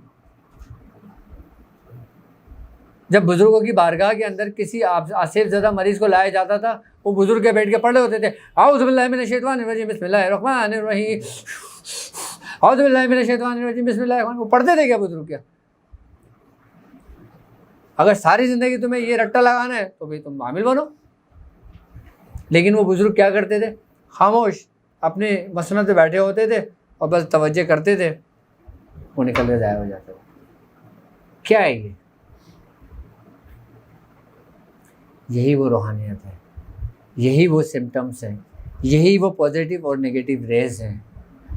यही इन रेज का इस्तेमाल इंसान के जिस्म को जला देती हैं, इंसान के जिस्म को गला देती हैं, इंसान के जिस्म को कुंदन बना देती हैं। किसी ज़रूरत से ज़्यादा अगर किसी के ऊपर पॉजिटिव रेज डाल दी जाए ना तो उसकी मौत वाक़ई हो जाती है। क्यों बुजुर्गाने दिन किसी के ज़र्ब के हिसाब से उस पर तवज्जो डाला करते थे। अब लोग कहते हैं हुजूर ज़रा नज़र करम कर दीजिए। अब वो जब नज़र करम हुई तो वो बेचारा किसी काबिल ना रहा। अब वो ये समझ रहा था कि नज़र करम में मेरी दुनिया बदल जाएगी। अब ये नहीं पता कि दुनिया की जगह उसको क्या मकाम मिल गया, वो उससे गाफिल है, लेकिन दुनिया की थी उसको। अब कहोगे हुजूर नज़र करम कर दें ज़रा। तो ये बुजुर्गों के वो जुमले थे जो बुजुर्गों की ज़िंदगियाँ बदल दिया करते थे। अब नज़र करम हम समझते हैं कि हमारा अच्छा कारोबार हो जाए, अच्छी सी बीवी मिल जाए, अच्छी सी शादी हो जाए, अच्छी सी गाड़ी आ जाए, अच्छे से वसाइल आ जाए, अच्छे से नौकर चाकर आ जाएं। ये जी नज़र है, मेरे पीर की नज़र है। हाँ, अब भाई तेरे पीर की नज़र तेरे दुनियावी मकासद के लिए पड़ी है क्या? पीर की नज़र पड़ी ही नहीं है अभी। जब पीर की नज़र पड़ जाती है ना तो दिल से हर एक चीज़ की ख्वाहिश ख़त्म हो जाती है। ये पीर की नज़र नहीं है। ये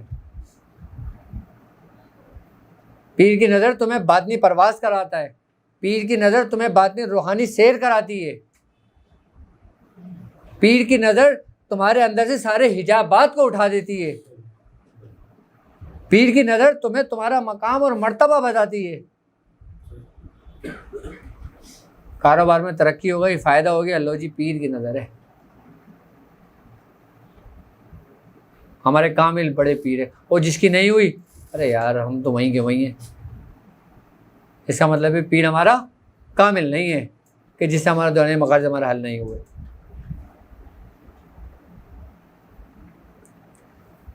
क्या? तो पीर का काम ये नहीं है। तुम पीर का काम धोबी के काम में मत मिलाओ। अगर तुमने उसको धोबी के काम में मिला दिया ना, फिर वो तुम्हें ऐसा रगड़ रगड़ के धोएगा ना कि उटाक पटाक जब वो खुश करके डालेगा ना तो साफ व शफाफ होकर निकलोगे फिर तुम। और जो कपड़ों से जो मेल धोबी उतारता है ना, पीर तुम्हारे बातिन में से पूरा मेल उतार देता है, इसी तरीके से धोकर साफ करके। वो किस लिए कर रहा होता है वो पता है आपको? उसने आपको हुजूर के दरबार में पेश करना होता है। वो इसलिए आपके बातिन के ऊपर से आपका मेल उतार रहा होता है, आपको साफ कर रहा होता है, आपको धो रहा होता है। इसलिए नहीं कि कारोबार अच्छा हो जाएगा।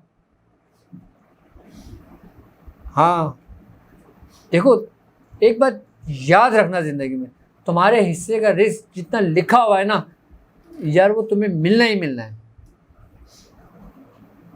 अब शब बारात में रोज़ सबसे ज़्यादा अपने रिस्क की दुआएं कर रहे होते हैं।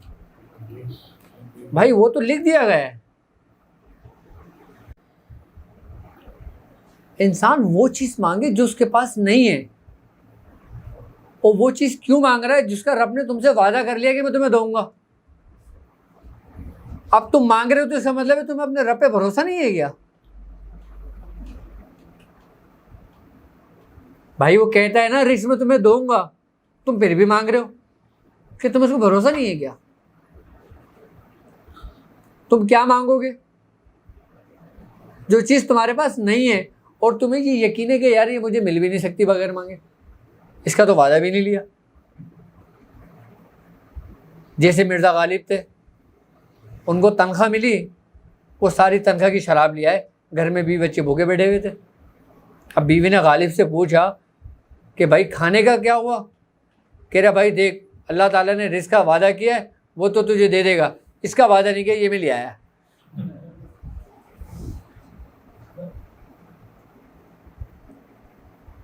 तुम वही चीज मांगोगे ना जो तुम्हारे पास, वही तलब करोगे ना जो तुम्हारे पास। तो तुम एक ऐसी चीज क्यों नहीं तलब करते जो तुम्हारी हर हाजितों को पूरा कर दे? तुम बादशाह के दरबार में आकर तुम बादशाह की महल की चीज़ों पर नज़र रखो कि मुझे ये तलवार दे दो, मुझे ये कुर्सी दे दो, मुझे ये टोपी दे दो, मुझे ये ताज दे दो, मुझे ये खरगा दे दो, मुझे ये खिलाफत दे दो। तुम डायरेक्ट बादशाह को क्यों नहीं मांगते? बादशाह की क्यों नहीं हो जाती? और जिस दिन तुम बादशाह के हो गए उस दिन सब कुछ तुम्हारा हो गया। तुम ऐसी चीज क्यों नहीं मांगते? आज की रात, शब बरात की रात, शब मिराज की रात, रमजानों की रात, मुहर्रम की रात, जिलहज की रात, जो बड़ी बाबरकतें वाले रात हैं, उन रातों में तुम अपने रब को क्यों नहीं मानते? क्यों नहीं मांगते? लो जी, मेरी बहन की शादी हो जाए, मेरी बेटी की शादी हो जाए, मेरे बेटे का अच्छा रिश्ता हो जाए, मेरी गाड़ी आ जाए, मेरा कर्जा उतर जाए। क्या है ये?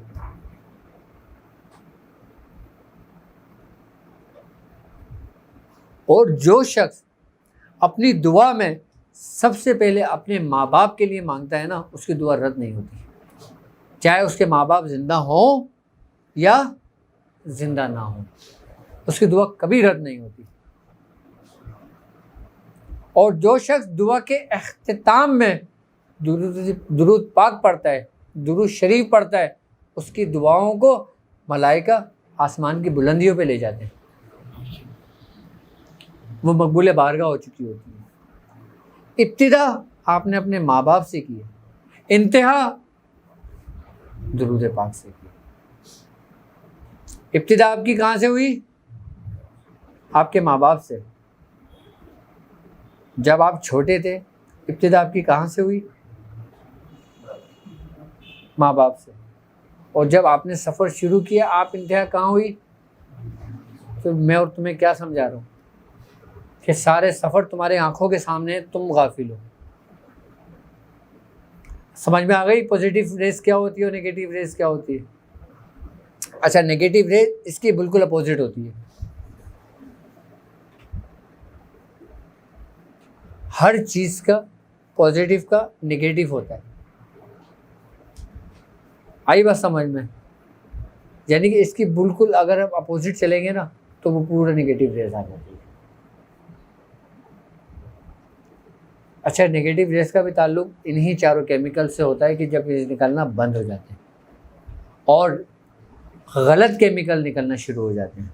केमिकल्स बहुत हैं हमारे स्किन के अंदर, जिस्म के अंदर, हमारे दिमाग के अंदर, खलियात के अंदर मुख्तलिफ केमिकल्स निकलते हैं। अभी तो केमिकलों के ऊपर रिसर्च चल रही है अंग्रेज़ों की, लेकिन बेचारे परेशान हुए हैं। हाँ,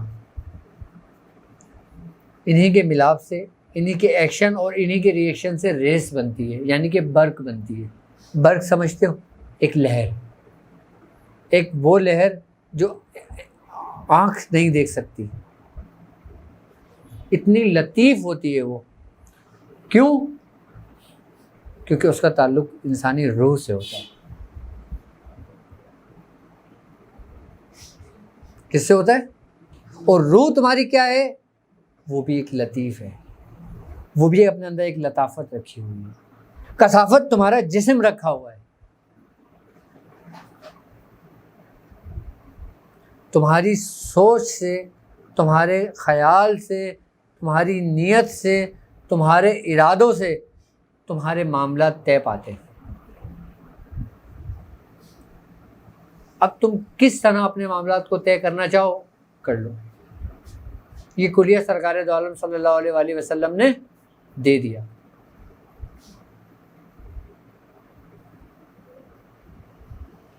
तुम आईना बन जाओ। जो शख्स तुमको देखेगा ना, वो अपना अक्स उसमें देखेगा। कोई तुम्हें अच्छा भी बोलेगा, वो तुम्हें अच्छा देखेगा। कोई तुम्हें बुरा भी बोलेगा, क्योंकि वो तुम्हें बुरा भी देखेगा। जो तुम्हें देखेगा ना, वो तुम्हें नहीं देखेगा, वो खुद को देखेगा, क्योंकि तुम एक आईना हो।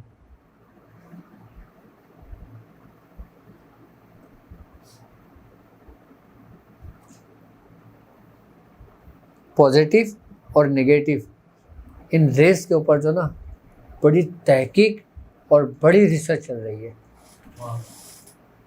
रेकी वो भी इसी के माहतेज है, टेलीपैथी वो भी इसी के माहतेज है, मिसमेरिज्म वो भी इसी के माहतेज है, और आपका रूहानियत वो भी इसी के माहतेज है, और शयातीनी उलूम वो भी इन्हीं के माहतेज है। फर्क सिर्फ अंधेरा और उजाले का है, नेकी और बदी पर है, रहमान और शैतान का है। बस ये इन दोनों के बीच से जो रास्ता चल रहा है ना, रहमान और शैतान, इसके बीच का जो रास्ता है ना, उसमें तुम हो भी। कभी तुम सीधे हाथ की तरफ जाते हो, कभी तुम उल्टे हाथ की तरफ जाते हो, ठीक है। इस पे तुम्हारा इख्तियार है कि तुम कौन सा रास्ता चुनते हो, सीधे हाथ वाला या उल्टे हाथ वाला। दाएं हाथ वाला रास्ता रहमान का है और बाएं हाथ वाले रास्ता शैतान का है। दायां पॉजिटिव है, बायां नेगेटिव है। ये सब कुछ हाँ कानून हमारे अपने अंदर है कुलिया।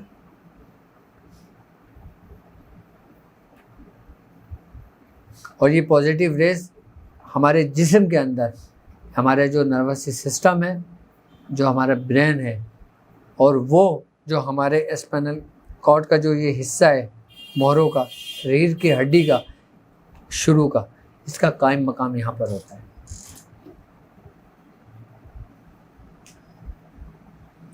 ये 4 केमिकल्स हैं और चारों के रास्ते अलग अलग अलग हैं। ये वो नहीं है जो एक दरिया में चारों बह रहे हैं।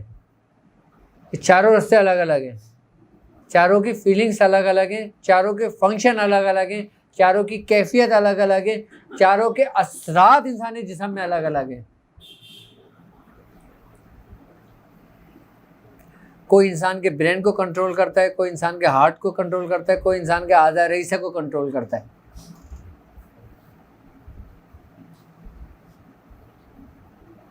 ये जो इतनी सी हमारी खोपड़ी है ना, और इतनी सी खोपड़ी में जो इतनी सी चिप है ना, जिसको उम्मुल दिमाग कहा जाता है। कभी मैं उम्मुल दिमाग के बारे में ये बताऊंगा तुम्हें कि उम्मुल दिमाग क्या है, उम्मुल दिमाग कहाँ से कंट्रोल होता है, ये किसका एंटीना है। हाँ, बच्चों ने तुमने एंटीना वो दिलाए होंगे ना कि हाँ आ रहा है, नहीं आ रहा, इधर करूँ उधर करूँ, ये वो एंटीना है कि जिससे कनेक्शन तुम्हारे मिलते हैं। और इसका ताल्लुक किससे है, और इन केमिकल्स का उम्मुल दिमाग से क्या ताल्लुक है।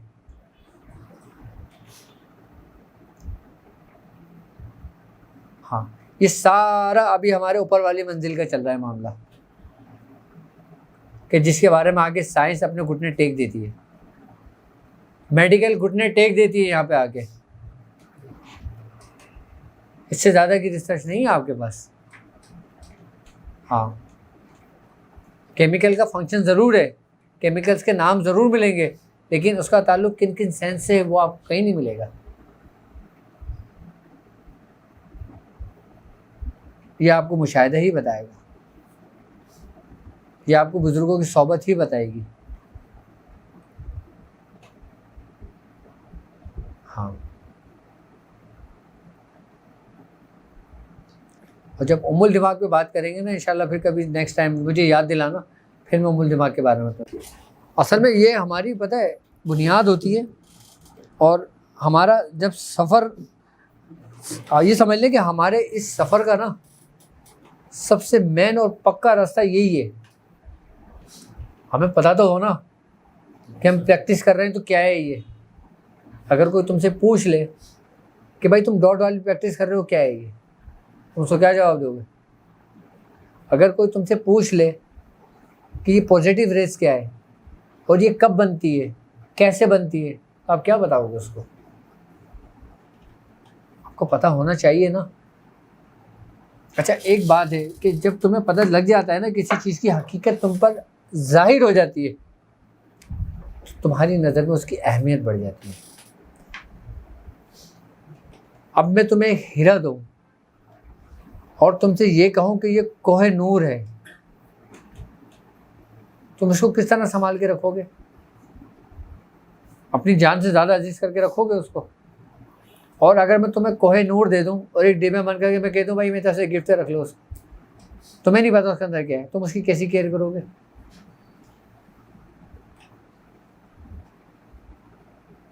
कैसी केयर करोगे? उसको उठा के रख दोगे, भाई जी गिफ्ट आया है। गिफ्ट क्या है? चाहे वो कोहे नूर पत्थर है, लेकिन आपको नहीं पता वो कोहे नूर है। लेकिन अगर आपको बता दिया जाए कि वो कोहे नूर है, आप क्या करोगे? आप सबसे सेफ जगह पे रखोगे उसको।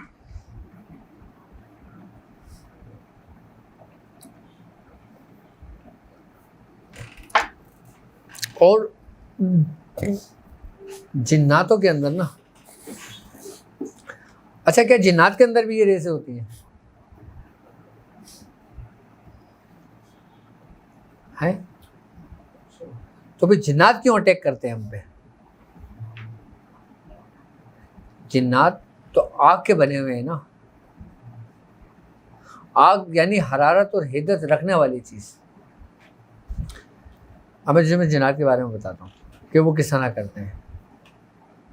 जिन्नात की जो आंखें होती है ना, आपने कंचा देखा है? कंचा जो बच्चे गोलियां खेलते हैं, गोटियां, गोल वाला कंचा होता है ना, इनकी आंखें ऐसी गोल होती हैं।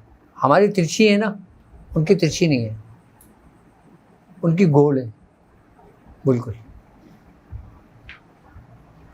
अच्छा, उनकी आंखें गोल होती हैं, उनकी पलकें नहीं है, उनकी पलक नहीं झपकती। किसकी? जिन्नातों की। वो एक सिमत अगर देखते हैं ना, तो जहां तक उनकी निगाह जाती है वहां तक उनको बिनाई दिखाई देता है उनको। हमारी जो पलक बार बार यूं झपक रही होती है ना, उनकी है ही नहीं ये पलक।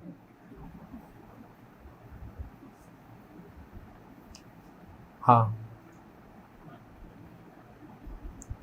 और रोशनी बाहर नहीं होती, रोशनी उनकी अपने आंखों में होती है। भाई यहाँ पे लाइट जलाओगे तो तुम्हें दिखेगा ना, और अंधेरा कर लोगे तो तुम्हारी आंख नहीं देख सकती। क्यों नहीं देख सकती भाई? आंखों का मतलब तो देखना होता है। तुम अंधे हो गया, इसका मतलब है तुम रोशनी क्यों मोहताज हो? ऐसा ही है ना, जब अंधेरा हो जाता है तुम नहीं देख पाते, क्योंकि तुम्हारी आंखों में रोशनी नहीं है।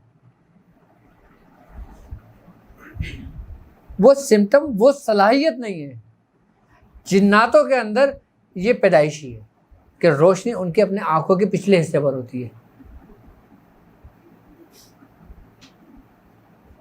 उनके लिए सब बराबर है। आई बात समझ में? वो अंधेरे में भी ऐसे देखते हैं जैसे हम रोशनी में देखते हैं।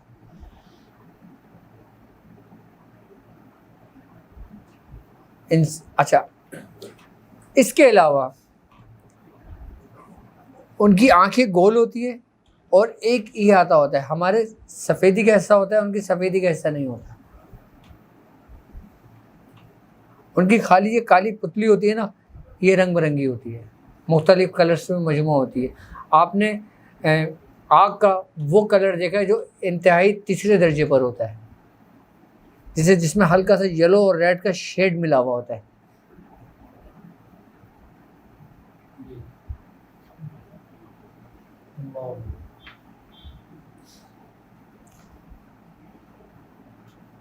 वो अपनी आंखों की कुव्वत, उनकी सारी कुव्वत जो ना जिन्नात की, उनकी आंखों में है।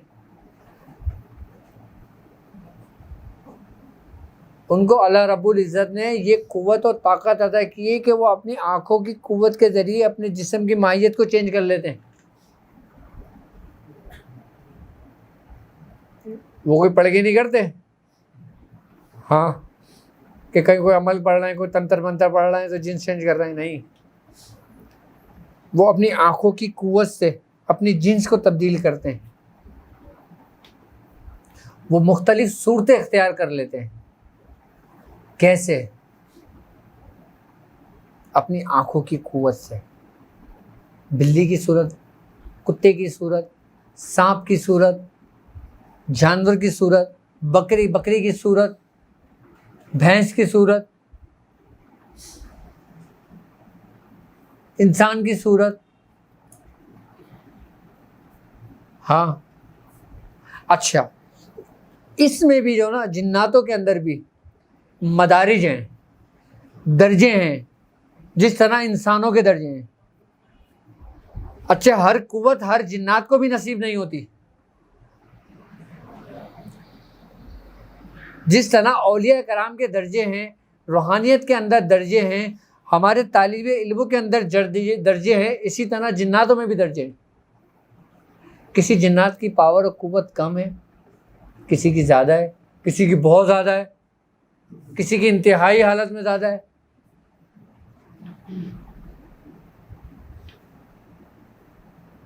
शैतानों की कुव्वत, जो शयातीन जिन्नात होते हैं, उनकी कुव्वत भी उन्हीं के मदारिज के हिसाब से होती है।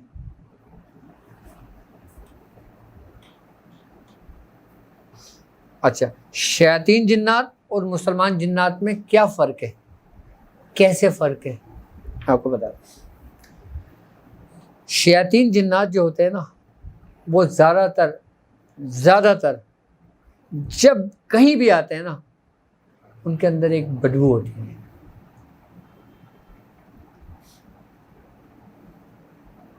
हाँ, नबी पाक सल्लल्लाहु अलैहि वसल्लम की हदीस है, आपने फरमाया जब तुम किसी कुत्ते को या गधे को भौंकते हुए देखो तो पनाह मांगो, कि कुत्ता और गधा शैतान को, शैतान जिन्नात को देखकर, शैतान को देखकर भौंकते हैं, क्योंकि ये ऐसी मखलूक़ात देखते हैं जो तुम्हारी नज़रों से ओझल है।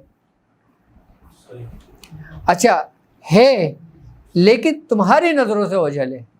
तुम्हारी नज़रों से ओझल क्यों है? क्योंकि तुम्हारी आंखों में पर्दा है, रोशनी तो है नहीं, लाइट नहीं होती तो अंधे हो।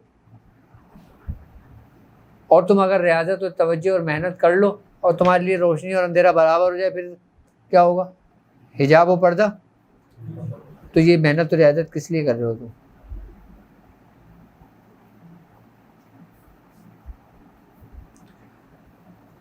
इसी तरह जिन्नातों में भी सरकश है, जिस तरह इंसानों में सरकश है। अच्छा, जिन्नातों के अंदर ईसाई जिन्नात हैं, मुसलमान जिन्नात हैं। अच्छा, मुसलमान जिन्नात जो है ना, वो लिबास में होते हैं, और जो शयातीन जिन्नात होते हैं ये बिना लिबास होते हैं। ये अच्छा, ईसाई जिन्नात होते हैं, वो भी उनको मैंने देखा है सियाह रंग में, ईसाई जिन्नातों को।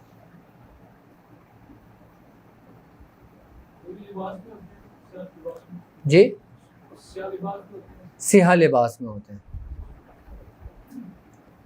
हाँ, इन लोगों के साथ एक वक्त गुजारा है मैंने, इसलिए मैं इनके बारे में इतना जानता हूँ। हाँ,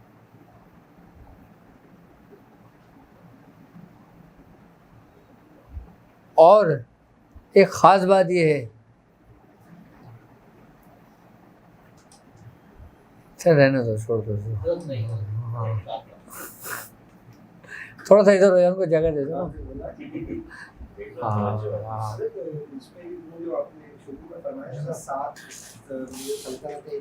हाँ, हाँ।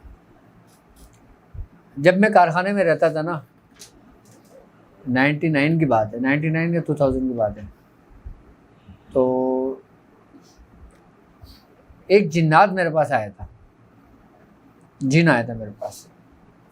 उसका नाम था उबैर बिन उल्सान। आज तक इन बच्चों का नाम याद होगा, उबैर बिन उल्सान उसका नाम था, मुसलमान जिन्नात था।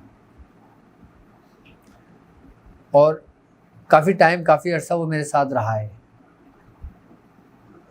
और उसने मुझे एक पत्थर दिया था, लेकिन वो पत्थर कुछ अरसा मेरे पास रहा था, उसके बाद वो पता नहीं मैं कहीं रख के भूल गया या कहीं गायब हो गया, कुछ ही हो गया, मुझे नहीं पता चला उस पत्थर के बारे में। मैंने अपनी ज़िंदगी में वही पत्थर पहना था बस, वो तोहफा देकर गया था मुझे, और मुझे कहकर गया था कि जब कभी तुझे ज़िंदगी में किसी किस्म की कोई मुश्किलात कोई भी पेश आए, मैं हाजिर हूँ तेरे लिए। और उसकी उम्र भी बहुत तवील उम्र थी उसकी। वो जब मेरे पास आए थे तो उस वक़्त वो तकरीबन इंतहाई अपनी बुजुर्गी की हालत में थे, और इनकी तो उम्र भी हज़ारों साल होती है।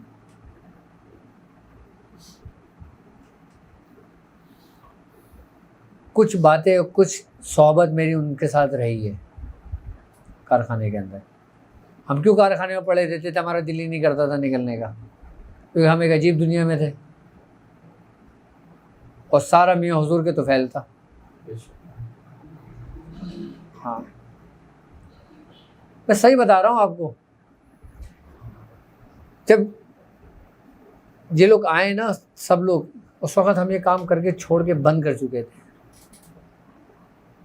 हाँ, लेकिन मैं भूला नहीं हूँ।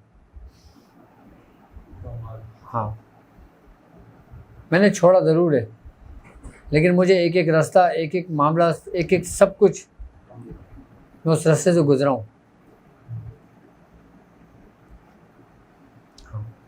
और वो उबैर बिन उल्सान भी जो आए थे ना, आप यकीन करें मैंने नहीं बुलाया था, मैंने पढ़ाई नहीं करी थी उनके नाम की, वो खुद आए थे।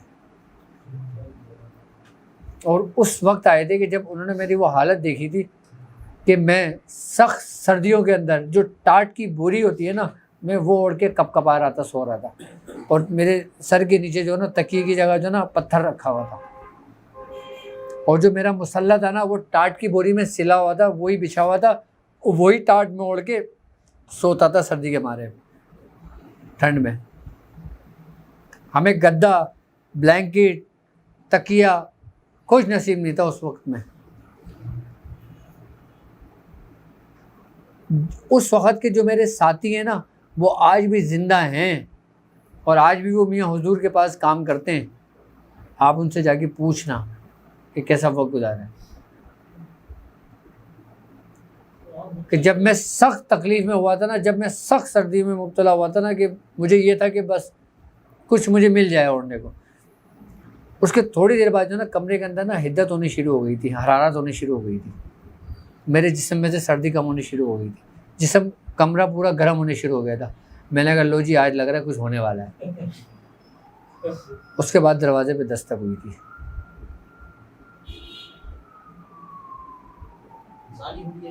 जी हाँ, दस्तक हुई थी।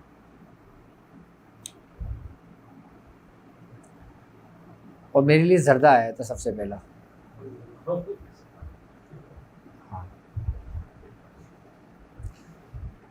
उसके बाद फिर कुछ ड्यूटी लगी थी उन्हीं मामलात में।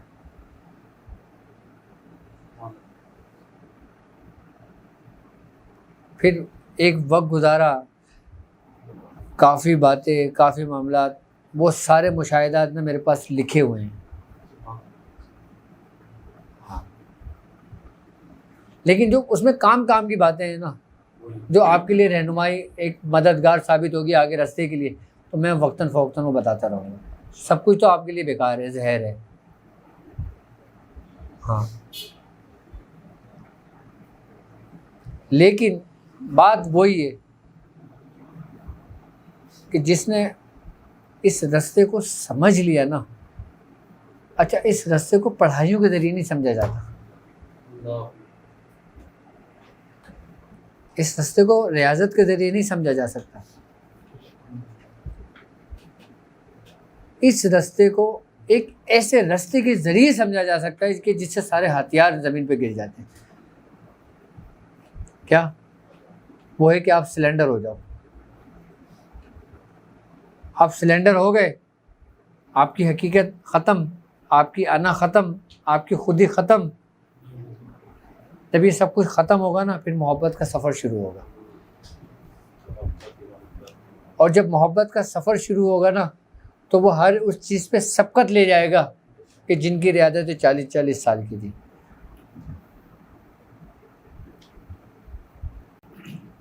आप कुछ भी ना करो ना, सिर्फ मोहब्बत रखो तो आप कामिल हो जाओगे।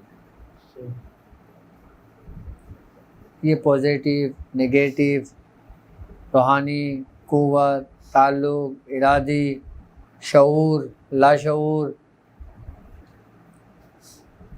ये सब बात की बात है। उस वक़्त तक इन चीज़ों का भी इदराक तुम्हें नहीं हो सकता जब तक तुम्हारे कल्ब में, तुम्हारे दिलों में मोहब्बत ना होगी।